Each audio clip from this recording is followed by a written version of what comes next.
sedang buat vlog.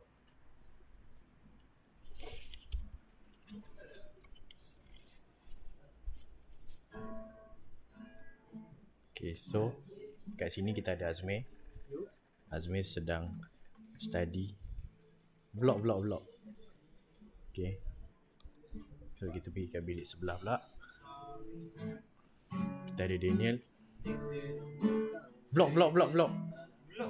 Vlog. Di sini kita ada Haikal, kita ada Azma Irfan dan juga Daniel. Mari kita pergi ke bilik sebelah.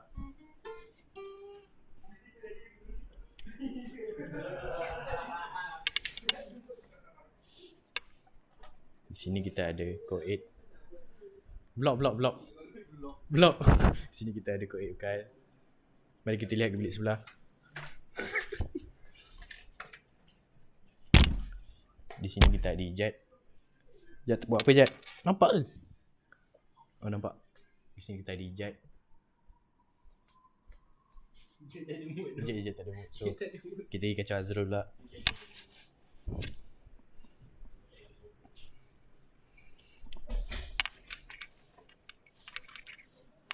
Di sini kita ada Azrul. Azrul tengah study. Azrul. Ni ada Azrul. Hey, watch. Check. Watch this. Hey yo. Hey, sahabat selamanya. Hey. Okay, kita nampak Azman nak mandi guys. Pukul berapa sekarang? Sekarang jam 11.34 guys. Member. Jadi Jeman ada buat sesuatu yang tak sepatutnya dia Member buat baru tadi. nak mandi. Man, what the fuck do you do? Baru nak mandi guys. Bro tak nak beat allegation. Jadi Man, what the fuck do you do? Mana?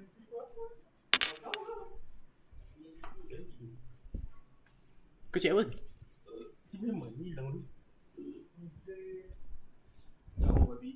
Di sini kita dapat tengok Azman study guys. Azman study.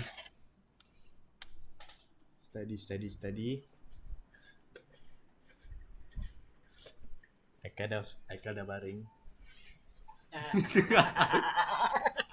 Aikal dah baring. Agak senang sama.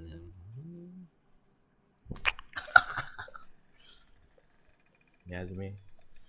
Ni buat apa Main poker.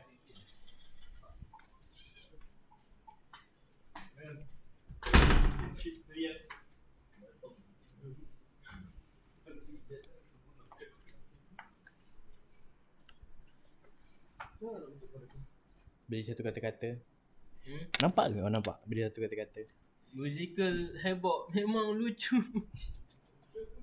Vlog for the day. Beri satu kata-kata untuk perisa yang exam kita akan datang. Ya. Tak ada kata-kata.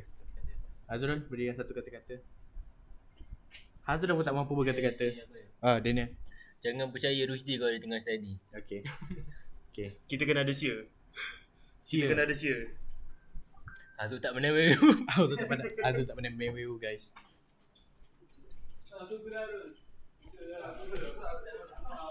Okay, itu je vlog kita pada hari ni. Bye.